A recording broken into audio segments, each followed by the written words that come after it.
Hi everybody, let's do a real quick update on my scale, shed, and the placement of everything. First of all, the placement. The last video I saw, this is where I originally had, and I said, well, I may move it a little bit closer to the tracks a little bit. Decided I was going to do that after looking at pictures. Now, Jerry Smith made the comment, says, well, he's worked around grain elevators. He grew up in the Midwest. He said, everyone I've ever seen, they just drive through. They don't like back in and back out or anything. I have to admit, the ones I've seen, the few that I have seen, are like that too. But I thought, well, I don't think there was enough room for them to do that here. So I don't have that many pictures. Most of the pictures I have are of the big old elevator that's built in the 1860s.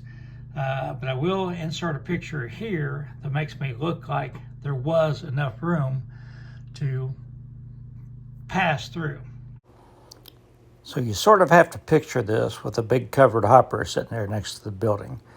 So I think there's enough room to do it, but it'd be tight. So what that means is you need to have a back door. I don't have a picture showing the back of this thing. So basically I just cut a door in, and I thought, well, it should have probably a way to close it. So I just sort of made a fake sliding door there. Now you can see on the inside through this view, I've got a door and a window in there. I just put a little false wall, did the same thing on that side, to where looks like that's where the scale would be. Like the guy operating this, he could look through the window or talk to the truck driver. In the picture I have, there were doors.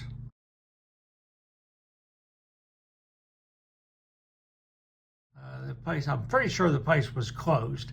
It had doors. Well, I didn't want to model it with closed doors, so I built some doors. So it was pretty easy. Let me show you what I used here. Basically, the shell or the framework of it was super thin styrene, thinnest styrene I had.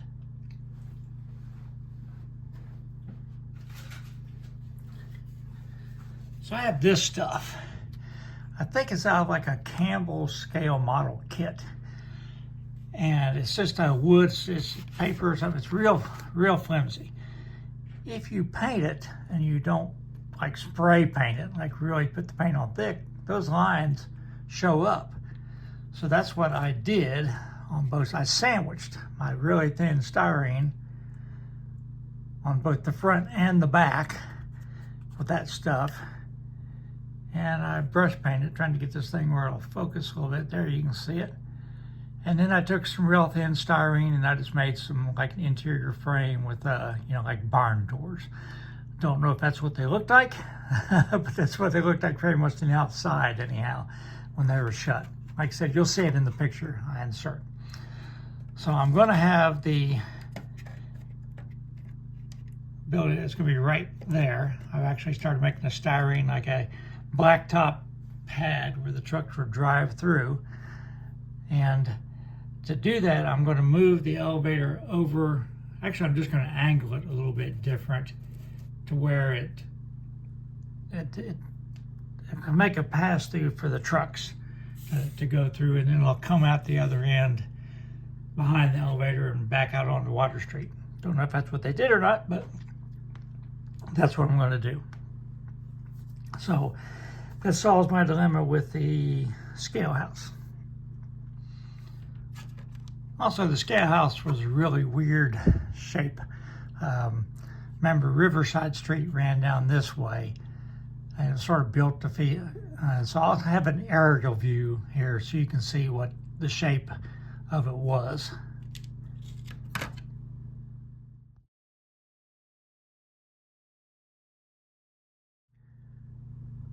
I talked a little bit about this in the last video.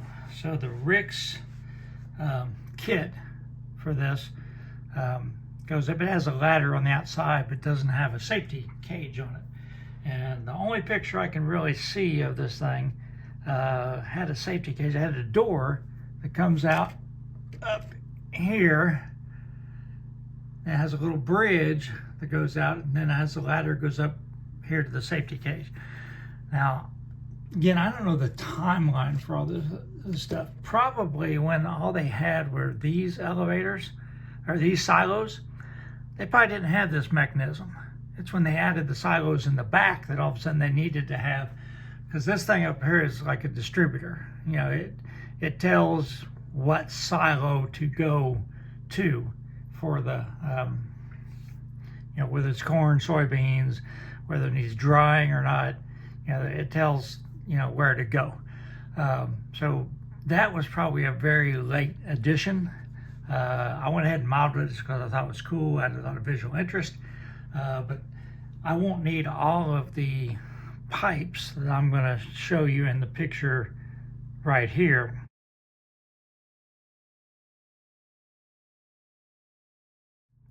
Because I'm not going to have the silos in the back that this had to, could distribute stuff to. But it's a real pain. That it's gold medal models, both the walkway and the stairway with the safety cage.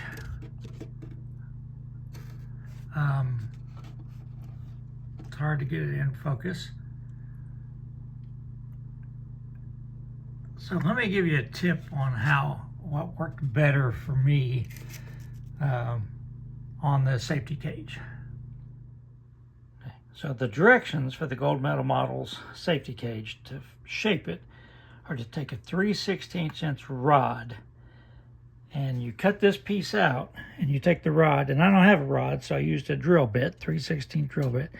You lay it across the center, and you start rolling it back and forth like a rolling pin.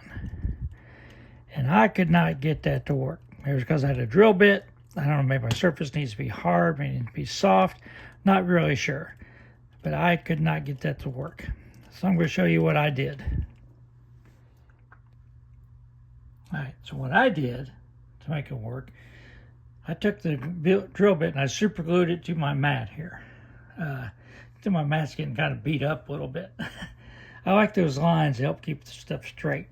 And I'm working around the camera here, but then I took this and I could lay that center bar over top of it. And then I just started bending it.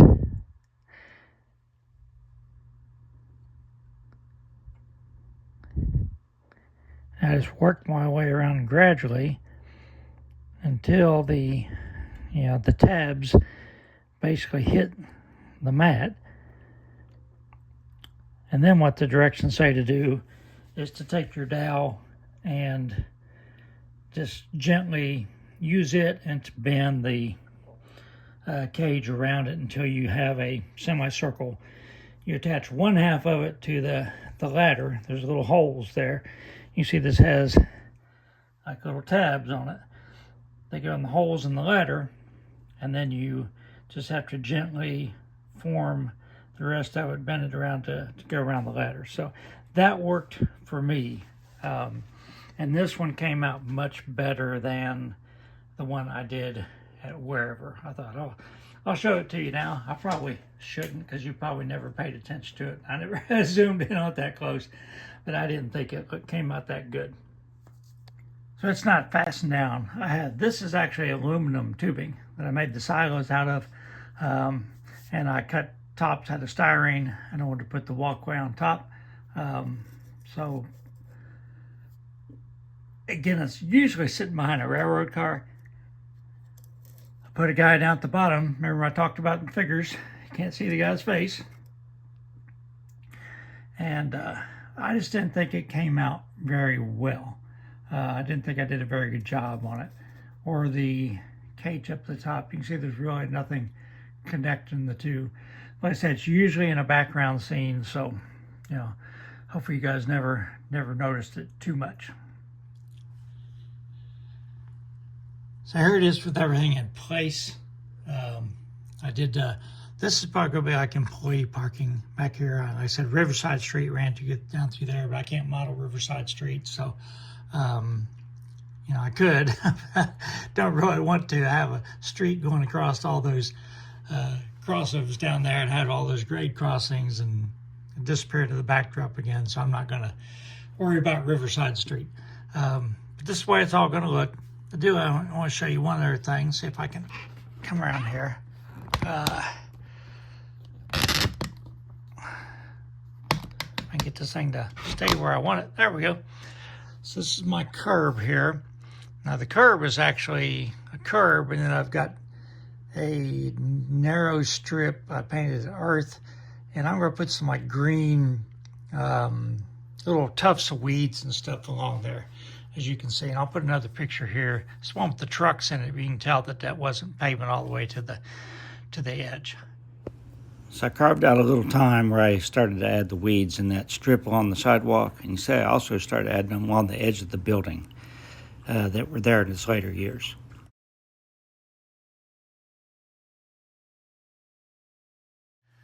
So now let's talk about the fueling tower, or the sanding tower, and then I'll be done.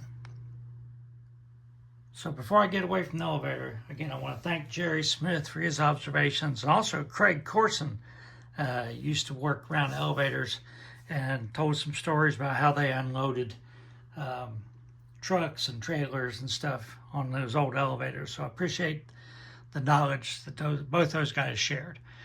Again, I told you I got one of those Stewart kits, and this is the sanding tower actually in Chillicothe Yard. They had two of them, and this is the Stewart kit. It looks nothing like that. And so luckily, one of the guys that watches my videos is Richard Shuri. I don't know if I pronounced your last name right, Richard. But he works for, Norfolk Southern. He's in the mechanical department. And so he knows a lot about this kind of stuff. So what he pointed out was the Stewart kit, these are for like F units, like cab units, because the sandboxes for those were on each side of the unit. People didn't have to get on top to put sand in. So the locomotive went down through the top and they hung way down low. But on a GP7, GP9, the modern ones, the hatch to fill the sand is here, and there's also one on what you call the short hood. And if it's a short hood down here, there's one down there. That's where they filled the sand at. So I'm going to put a picture in here of a guy. I found it on the internet. That's actually probably pre-Conrail, because it was a Reading locomotive that he's putting sand in.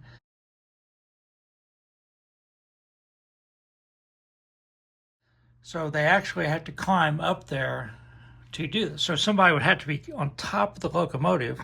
That's what the stanchions are on the ends. Open the sand hatch, and they would pull this over and unload the sand, gravity fed down into it. That's how they used to do it. So in this case, since there's only one, they would actually have to move the locomotive to fill the front and then fill the rear. Most of them now, I guess, they have where you can do both of them simultaneous at the same time. Chillicothe was never a real high volume terminal, I should say. It's not like Cumberland shops or Huntington shops or Grafton or any of these places that were a real high volume place. They probably had older stuff that most places didn't, had phased out a long time ago. So what I'm doing, this is the Stewart kit. So basically, one thing you'll notice, the Chillicothe one has like a domed top, and it also has something, I don't know, a little filial, I don't know what word I'm looking for. Finial is the word. Something on top that stands up. So actually I took this on my bench grinder, and I made the top, I cut it down in height quite a bit from the one that's, this is how it comes. Cut it down in height quite a bit, and I'm made a cone shape out of it. Doesn't have the edge around it, but it resembles a little bit better than it did. And I cut, this off. So I had to attach a rubber hose, to that to represent this hose. So I had to modify this a little bit to get it to simulate Chillicothe anyhow. All right, that's all I've got. I've talked too much. Hope everybody Merry Christmas. I will post another operations video on New Year's Day. So everybody stay safe on New Year's Eve, please. I will see you New Year's Day morning. And finally, this is what it's all about. Sharing time with your family in the holidays. Except my mother-in-law is in Ohio. Hope everyone else had a Merry Christmas. Stay safe.